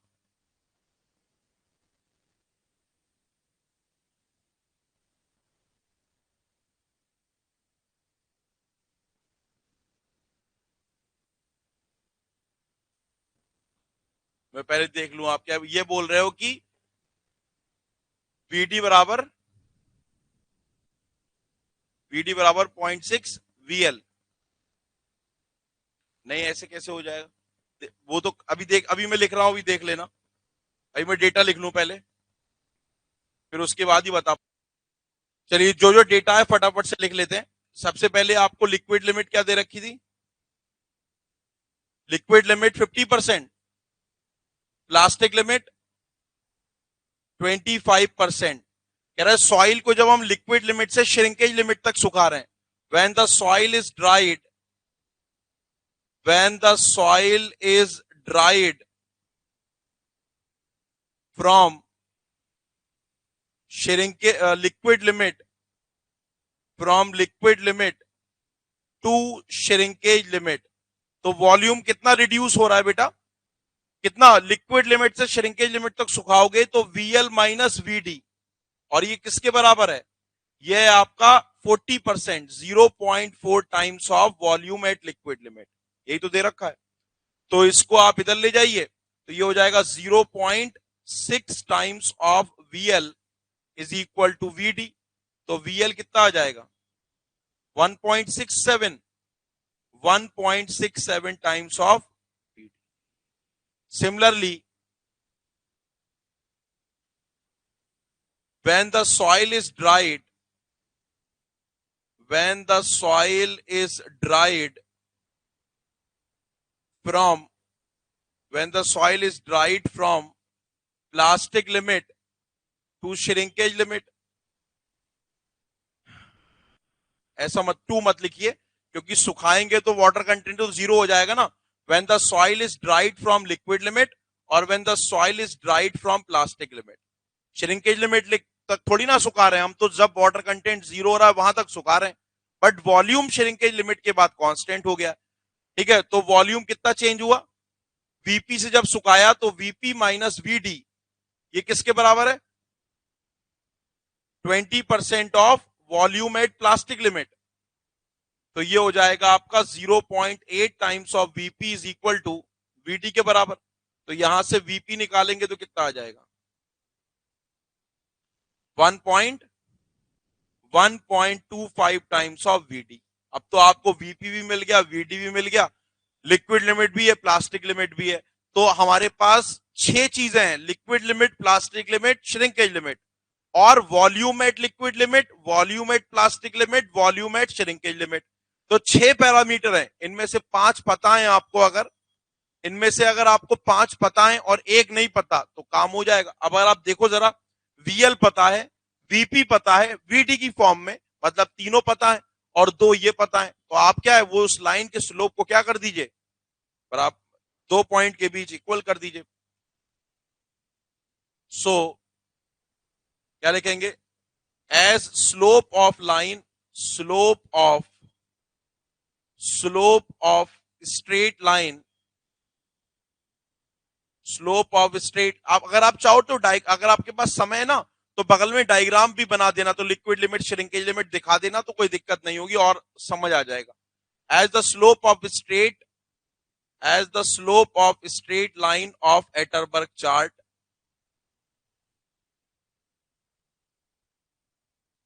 is constant,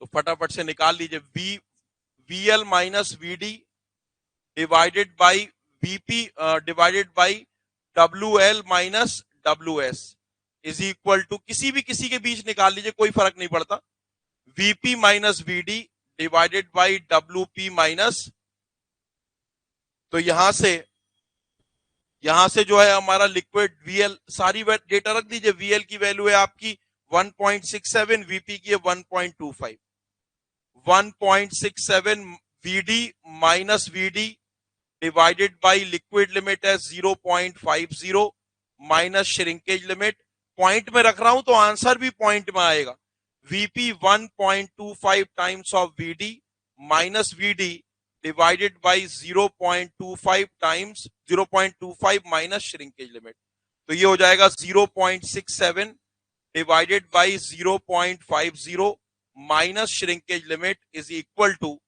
0.25 divided by 0.25 minus shrinkage limit. तो जब इसको आप सॉल्व करेंगे, ऑन सॉल्विंग, जब आप इसको सॉल्व करेंगे तो श्रिंकेज लिमिट कितना आ जाएगा,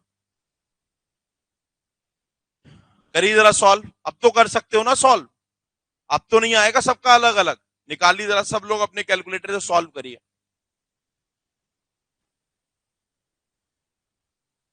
बोलो,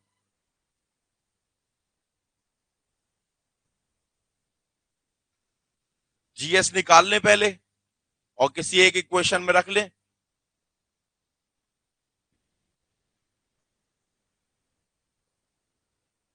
हाँ, तो आज जो आपका किसी एक इक्वेशन में रखोगे तो सिर्फ जीएस नहीं निकालना पड़ेगा, वेट ऑफ सॉलिड भी निकालने पड़ेगा। अगर दोनों को आप क्या करें, डिवाइड करें, फिर हाँ हम्म, हम्म। हाँ तो दो दो तीन इक्वेशंस को दो बार डिवाइड करना चाह रहे हो आप, मतलब आपने ये दो इक्वेशन निकाली है ना, वो जो हमने जनरल इक्वेशन बताई थी, तो एक बार लगाओगे लिक्विड लिमिट के लिए, निकाल लिया, फिर लिक्विड लिमिट और श्रिंकेज लिमिट पे लगाओगे, हाँ ठीक है, उसको डिवाइड कर सकते हो, जीएस निकाल लिया है, वीडी से वीडी कट जाएगा, वैसे भी कर सकते हैं, अथवा दो बार डिवाइड करना पड़ेगा आपको, वैसे कर सकते हैं, वही जो हमने इस वाले ये वो तो डेटा पता नहीं कहाँ गया वो वाला, ठीक है, जो हमने पिछले सवाल में किया था ना कि हम डब्ल्यू एस निकाल रहे थे, जीएस निकाल रहे थे, तो निकालने की जगह एक बार जीएस निकालो, उसके बाद जो जीएस आया है, दो कोई और जो तीन इक्वेशन बनी उनमें दो और इक्वेशन को डिवाइड कर दो, वैसे भी आ सकता है, कोई बड़ी बात नहीं, लेकिन इसमें शायद टाइम थोड़ा कम लगेगा। आगे बढ़े, अब टाइम ऑलरेडी हमारा खराब हो गया, चलिए नेक्स्ट क्वेश्चन की तरफ बढ़ते हैं। क्वेश्चन नंबर 27, क्वेश्चन नंबर 27 थोड़ा सा पिपेट मेथड पर है, तो पूरा पढ़ाना पड़ेगा मुझे, पिपेट मेथड और हाइड्रोमीटर मेथड, तो इसको 27 को अभी मैं छोड़ रहा हूं as of now, question number 28 पे चल रहे हैं, जो कॉन्सेप्ट पढ़ लिए उसके सवाल कर लेते हैं, फिर एक साथ वो पिपेट मेथड हाइड्रोमीटर मेथड वो सब पढ़ा दूंगा, तो फिर एक साथ वो सारे कॉन्सेप्ट पे सवाल कर लेंगे। क्वेश्चन नंबर 27 छोड़ रहा हूं, कल करेंगे, कल पूरी शीट खत्म करनी है, चाहे 4 घंटे लगे, 3 घंटे लगे, कितने भी घंटे लगे।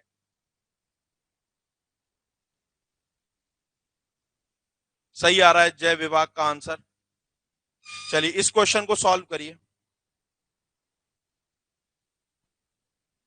क्वेश्चन नंबर 28, थोड़ा सा बड़ा सवाल है, देखकर डर लगेगा, इंजीनियरिंग सर्विसेज में पूछा गया है, लेकिन सवाल करोगे तो बहुत सारा कॉन्सेप्ट क्लियर होगा। अगर इसका छोटा टुकड़ा भी आया या इतना बड़ा भी सवाल आया तो आप आसानी से कर सकते हैं। पढ़िए सवाल। सवाल को पढ़ना बड़ा इंपॉर्टेंट है, समझना बड़ा इंपॉर्टेंट है, उसके बाद ही हम आगे बढ़ पाएंगे। Earth is required to be excavated from borrow pit for, pits नहीं है पिट है, from the borrow pit for building an embankment of height 6 metre, top width 2 metre and side slope 1:1। कह रहा हम लोग बोरोपिट से सॉइल को खोद के लेकर आना चाहते हैं, ठीक है, और क्या करने के लिए, एक एम्बैंकमेंट बनाने के लिए। मैंने जब आपको अभी रैपिड हल्का सा रिवाइज कराया था एम्बैंकमेंट, तो जनरली हम एम्बैंकमेंट जो बनाते हैं वो ट्राइपोजाइडल शेप का बनाते हैं, क्योंकि ये मोस्ट इकोनॉमिकल सेक्शन कहलाता है ट्राइपोजाइडल। तो पहले तो हमें एम्बैंकमेंट में कितनी सॉइल यूज कर रहे थे वो दे रहा था पिछले सवालों में, लेकिन इस बार एम्बैंकमेंट का शेप बता रहा है ये। समझ आ रही बात? तो हमें क्या दे रखा है, जो जो दे रखा है पहले चुपके चुपके उस डेटा को क्या कर लेते हैं, लिख लेते हैं। तो मैं, मेरे पास जो भी दे रखा है ये तो समझ आ रही है कि एक साइड में बोरोपिट है, तो एक साइड में मेरा क्या है, बोरोपिट है, और दूसरे साइड में मेरा क्या है बेटा, एम्बैंकमेंट है। एक साइड में मेरा बोरोपिट है और दूसरे साइड में मेरा क्या है, एम्बैंकमेंट है। क्लियर हो रही है बात? तो मेरे पास कह रहा है कि मुझे एक एम्बैंकमेंट बनाना है, बोरोपिट से सॉइल खोद के लेकर आनी है और एक एम्बैंकमेंट बनाना है।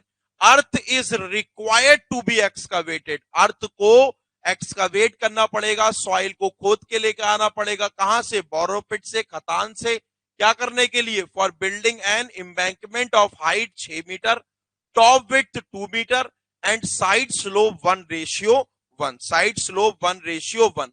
तो यहां पर मैं फटाफट से क्या कर लेता हूं, एक एम्बैंकमेंट बना लेता हूं।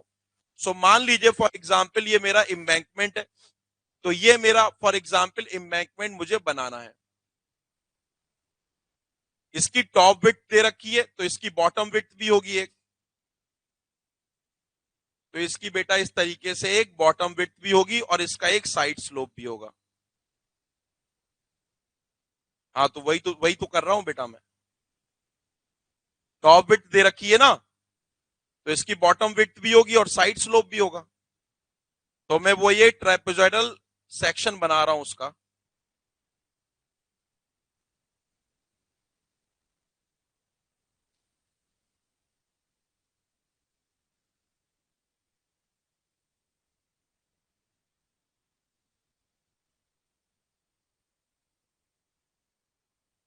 तो इसकी टॉप विड्थ कितनी दे रखी है? इसकी जो टॉप विड्थ दे रखी है वो दे रखी है 2 मीटर। ठीक हो गई बात? और इसका जो साइड हाइट भी दे रखी है, इसकी कितनी, इसकी जो हाइट मीटर 6 दे रखी है, 6 मीटर इस एम्बैंकमेंट की हाइट दे रखी है, और इसका साइड स्लोप दे रखा है 1:1। ठीक है, 1:1 का मतलब क्या होता है, यहां पर भी एक कॉन्सेप्ट क्लियर कर लेते हैं। 1:1 का मतलब क्या होता है, साइड स्लोप। वो तो सही है, लेकिन कभी ये 1:1 इसका साइड स्लोप है, मतलब आप 1 मीटर हॉरिजॉन्टल जाओगे, 1 मीटर वर्टिकल भी जाना पड़ेगा। लेकिन अगर फॉर एग्जाम्पल 1.1 की जगह 1.5:1 दे रखा होता है, इसका मतलब क्या है, इसमें वर्टिकल कौन सा है और हॉरिजॉन्टल कौन सा है? हाँ, जब तो दे रखा हो तो सही भी हो, जैसे ऐसे दे दे 1.5 वर्टिकल इज टू 1 हॉरिजॉन्टल, तो ये तो समझ में आ रहा है कि साइड स्लोप ऐसा है जिसमें आप 1 मीटर हॉरिजॉन्टल जाओगे तो 1.5 मीटर वर्टिकल जाना पड़ेगा। ठीक है, लेकिन जब कुछ नहीं दे रखा तो इसका मतलब क्या है, 1,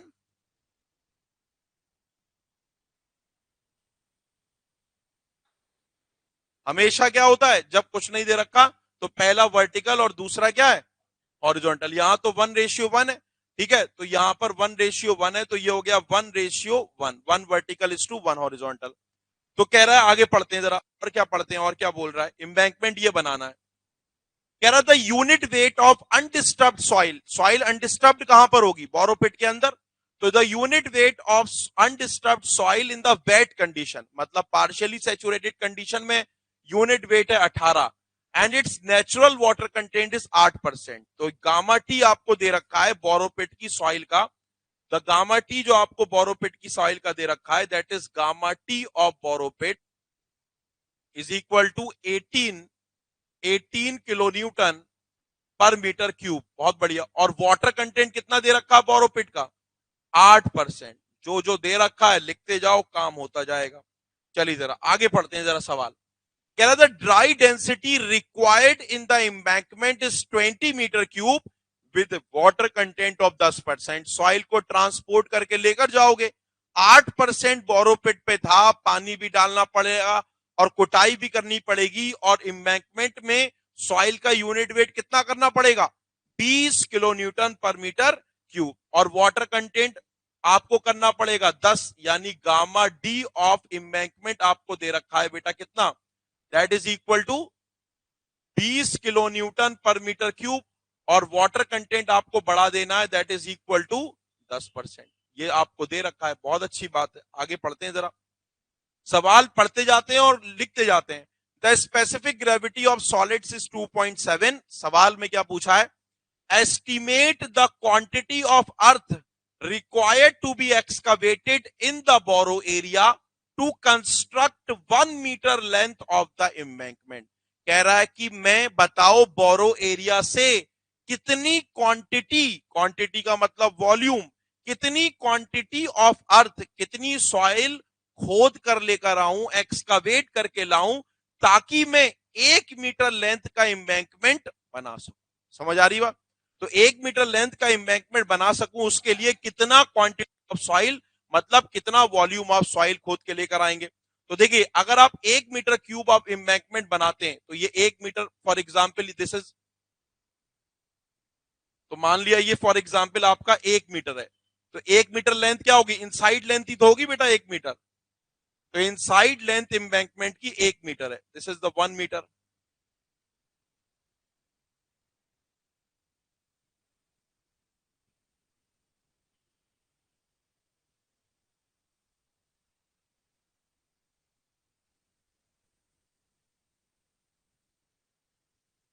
तो ये आपका एम्बैंकमेंट है एक। अच्छा, तो एक बात बताओ, इस 1 मीटर लेंथ के एम्बैंकमेंट को, इसकी इनसाइड लेंथ है 1 मीटर, इसको बनाने के लिए आपको कितनी सॉइल का वॉल्यूम चाहिए होगा? तो अगर मुझे वीई मिल जाए कि व्हाट इज द सॉइल जो हमने इसमें यूज करी, वो हमें दे रखी होती थी पिछले वाले सवालों में, अभी शेप दे रखा है, तो निकाल सकते हो। इस एम्बैंकमेंट को बनाने के लिए उतनी सॉइल लगेगी जितना इसका वॉल्यूम है। समझ आ रही बात? तो इसका वॉल्यूम कितना है? Area of cross section multiplied by inside length. तो अगर मैं वॉल्यूम निकालूं कि आपने एम्बैंकमेंट में कितनी सॉइल यूज करी, तो इसका क्रॉस सेक्शनल एरिया कैसे निकालेंगे? टॉप विड्थ 2 मीटर है, तो ट्रेपेजियम है, तो sum of parallel sides into height होता है। तो हाइट तो पता है, लेकिन नीचे वाली आपको विड्थ नहीं पता, तो क्या करेंगे? देखो, अगर परपेंडिकुलर डालूं तो ये भी 2 मीटर, तो ये भी आपका क्या हो जाएगा? 2 मीटर। अगर 1 मीटर नीचे जा रहे हैं तो 1 मीटर आगे जाना पड़ रहा है। तो अगर इन दो पॉइंट्स के बीच, अगर मैं देखूं तो वर्टिकली कितना आया हूं मैं? 6 मीटर। तो इन दो पॉइंट्स के बीच हॉरिजॉन्टली भी कितना आऊंगा? इन दो पॉइंट्स के बीच मैं अगर पूछूं वर्टिकली कितना आया हूं? 6। तो हॉरिजॉन्टली भी कितना आऊंगा? 6।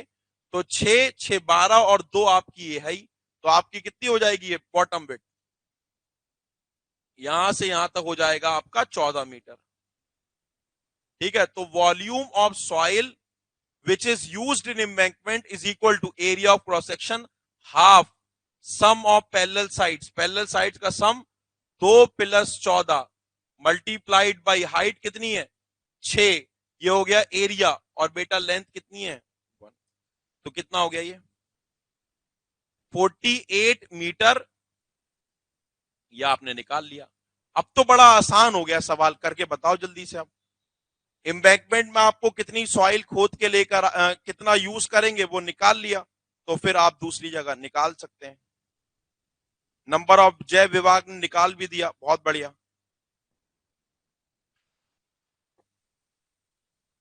इनके 12 ट्रक आ रहे हैं, देखते हैं जरा। अभी देखते हैं जरा इनका, इनके 12 ट्रक आ रहे हैं। अगर ये इंजीनियर हुए डिपार्टमेंट में और इनके 12 ट्रक आए तो देखेंगे इसका क्या नतीजा होगा। ये निकाल लिया क्या? चलिए अब इसको सॉल्व कर लेते हैं, यहीं पे सॉल्व कर लेता हूं, या फिर चलो v आ गया। So using weight of solids is equal to constant, तो जो सॉलिड्स का वेट होगा किसके अंदर, जो हम सॉइल खोद के लेकर आए हैं उसके अंदर, वही सॉलिड्स का वेट आपका होगा इम्बैंकमेंट वाली सॉइल के वॉल्यूम के अंदर। तो weight of solids in VP that is equal to gamma D of BP multiplied by जो आप सॉइल खोद के लेके आ रहे हैं VP is equal to gamma D of embankment multiplied by V. तो अब मैं डायरेक्ट लिख देता हूं, गामा डी तो नहीं दे रखा, तो वी बीपी हो गया आपका is equal to gamma D of embankment divided by gamma D को लिख देता हूं gamma T of borrow pit divided by 1 plus water content of borrow pit और मल्टीप्लाइड बाई, ये ऊपर चला गया, मल्टीप्लाइड बाई कितना वीई। सारा डेटा रखिए कितना आ रहा है, 57.6 metre cube, 57.6 metre cube is the answer. यहां पर गामा डी दे रखा है 20, गामा टी दे रखा है 18, वाटर कंटेंट बोरोपिट का 8% और वी आपको पता ही है। तो 57.6 मीटर क्यूब आपको सॉइल क्या करके लानी पड़ेगी, आपको खोद के लेकर आनी पड़ेगी। ठीक हो गई बात। चलो नेक्स्ट पार्ट में क्या है, नेक्स्ट पार्ट में आपसे क्या बोल रहा है, नेक्स्ट एक पहला पार्ट तो हो गया, फिर उसके बाद बोल रहा है, कह रहा है if each truck has a capacity to carry 80 kilonewton per trip, एक ट्रक की जो कैपेसिटी है वो 80 किलोन्यूटन जो है ले जाने की कैपेसिटी, एक ट्रिप में आने जाने में 80 किलोमीटर वो लेके जा सकता है। तो कह रहा है कि what is the number of truck loads required पर मीटर लेंथ ऑफ एम्बैंकमेंट। तो पर मीटर लेंथ ऑफ एम्बैंकमेंट को बनाने के लिए आपको कितने ट्रक्स चाहिए होंगे। हम सॉइल खोद के लेकर जा रहे हैं कितना, 57.6 मीटर क्यूब। ट्रक की कैपेसिटी अगर आपको वॉल्यूम की फॉर्म में दे रखी होती तब तो आप क्या करते, जितनी सॉइल आप खोद के लेके जा रहे हैं 57.6 डिवाइडेड बाई ट्रक की कैपेसिटी से डिवाइड कर देते तो नंबर ऑफ ट्रक्स मिल जाते। लेकिन अफसोस इस बात का है कि हमारे ऊपर अत्याचार हो रहा है ना, क्या कि सवाल ऑलरेडी बड़ा है, उसमें भी ये क्या कर रहे हैं, जो कैपेसिटी दे रखी है वो वेट की फॉर्म में दे रखी है कि इतना भार लेकर जा सकता है, ठीक है, इतनी उसकी कैपेसिटी है। तो सॉइल कौन सी लेकर जाएगा, कौन सी वाली सॉइल जाएगी, एम्बैंकमेंट वाली या बोरोपिट वाली, बोरोपिट वाली जाएगी। तो हम ये देख लेते हैं कि 57.6 मीटर क्यूब वाली जो सॉइल हम लेकर जा रहे हैं उसका टोटल वजन कितना है, समझ आ रही बात, उसका टोटल भार कितना है, और उसके बाद जो हमारा एक ट्रक की जो कैपेसिटी है उससे डिवाइड कर देंगे तो नंबर ऑफ ट्रक्स हमें मिल जाएंगे। ठीक है, सो टोटल आप टोटल कितना वेट ऑफ सॉइल लेकर जा रहे हैं वो कैसे निकालेंगे, उसको जो हमारा वॉल्यूम है ना उसकी मल्टीप्लाई क्या गामा डी से कर दूं तो आंसर आ जाएगा ना, नहीं, क्योंकि सॉइल बोरोपिट में कैसी है, पार्शियली सैचुरेटेड है, तो पानी का भी तो वेट होगा। समझ पा रहे हैं क्या, नहीं समझ पा रहे हैं, समझ पा रहे हैं आप समझ पा रहे हैं, आपसे पूछ रहा हूं आपके आगे वाले, हाँ आपको समझ आ रही है बात, क्या समझ आ रही है, खड़े होके बताइए।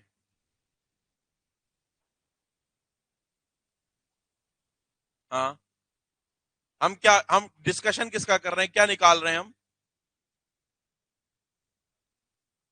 कौन सी सॉइल, जो खोद के लेके जा रहे हैं, क्यों निकाल रहे हैं,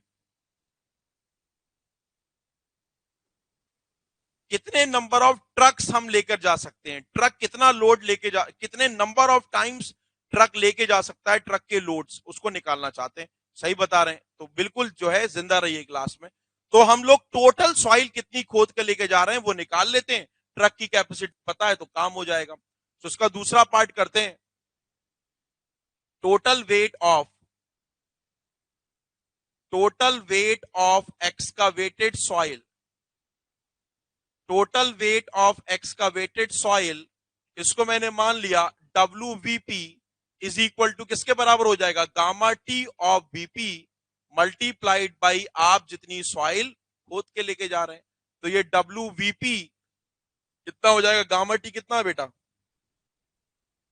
18 मल्टीप्लाइड बाई 57.6। सॉल्व करिए, बताइए कितनी, हाँ 10.8 किलो न्यूटन, बहुत बढ़िया। तो ये हमारा मिल गया वेट टोटल जो लेके जाना है। सो नंबर ऑफ ट्रक बोलूं या नंबर ऑफ ट्रिप्स बोलूं या नंबर ऑफ ट्रक लोड्स बोलूं, सबका मतलब क्या है, सेम है। So number of truck loads, so number of truck loads is equal to total, is equal to total weight of soil, total weight of soil transported divided by capacity of one truck, capacity of one truck. तो total weight of soil जो आपने transport करी वो करी 1036.8 kilo Newton, और जो capacity है truck को 80 kilo newton, 80 kilo newton is equal to कितना आया, 12.96। So number of truck loads या नंबर ऑफ ट्रक लोड्स आ जाएंगे दैट इज इक्वल टू 13। ये क्या किया हमने, अप्रोक्सीमेट कर दिया क्या, हमने हाँ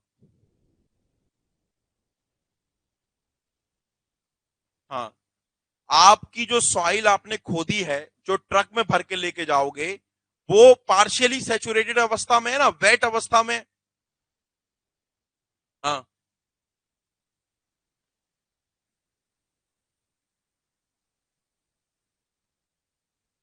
वो अगर चलो इससे आप ये कह रहे हैं गामा टी की जगह गामा डी रखूं, ऐसा क्यों,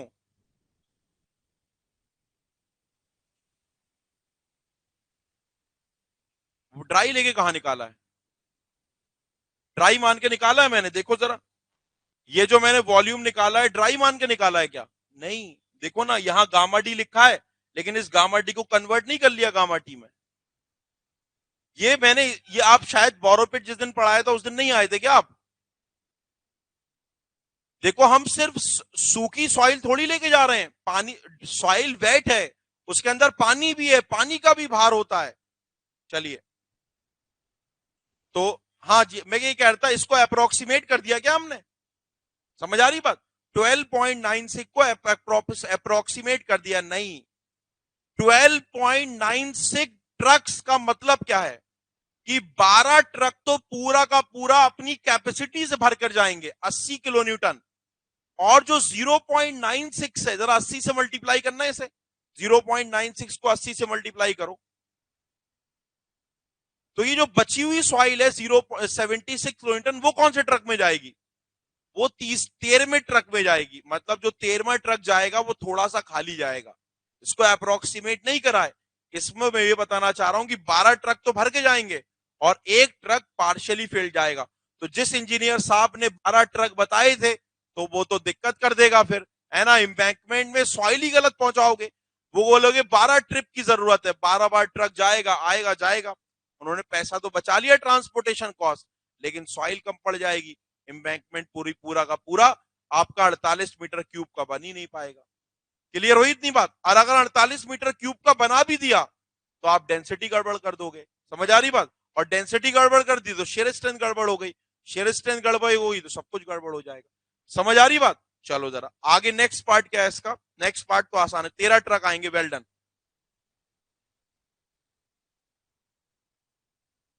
नेक्स्ट पार्ट में क्या बोल रहा है, कह रहा है what is the number of truck loads, ठीक है, what are the values of porosity and degree of saturation on the embankment, बहुत आसान है, एम्बैंकमेंट पर आपको जीएस की वैल्यू दे रखी है, वो तो हर जगह सेम होगी, ठीक है, तो आप जल्दी से निकाल लीजिए, पोरोसिटी और डिग्री ऑफ सैचुरेशन निकालना है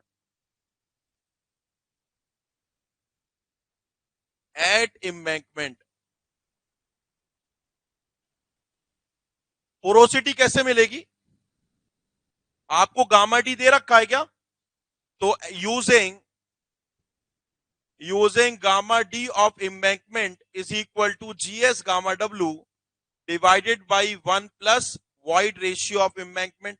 So 1 plus void ratio of embankment 2.70 multiplied by 9.81 divided by gamma d of embankment क्या है?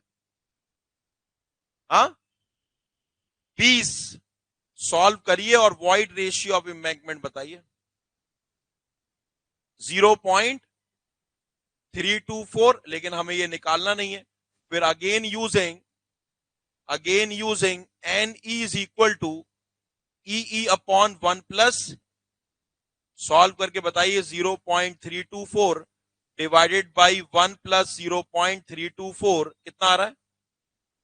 0.244 पोरोसिटी आ गई आपकी, पोरोसिटी आ गई. ठीक है, फिर आप करेंगे यूजिंग वाटर कंटेंट पता है ना एम्बैंकमेंट में, using S is equal to W into GS.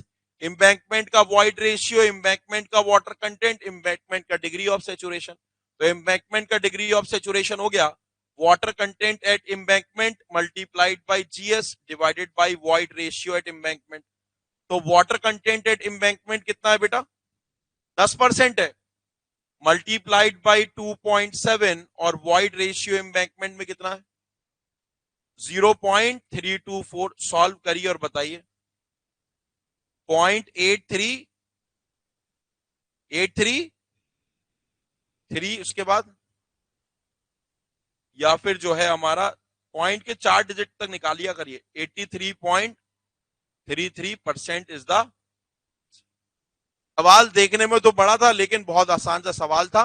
Concepts आपके क्लियर हुए होंगे और नई चीजें आपके अंदर ऐड हुई होंगी.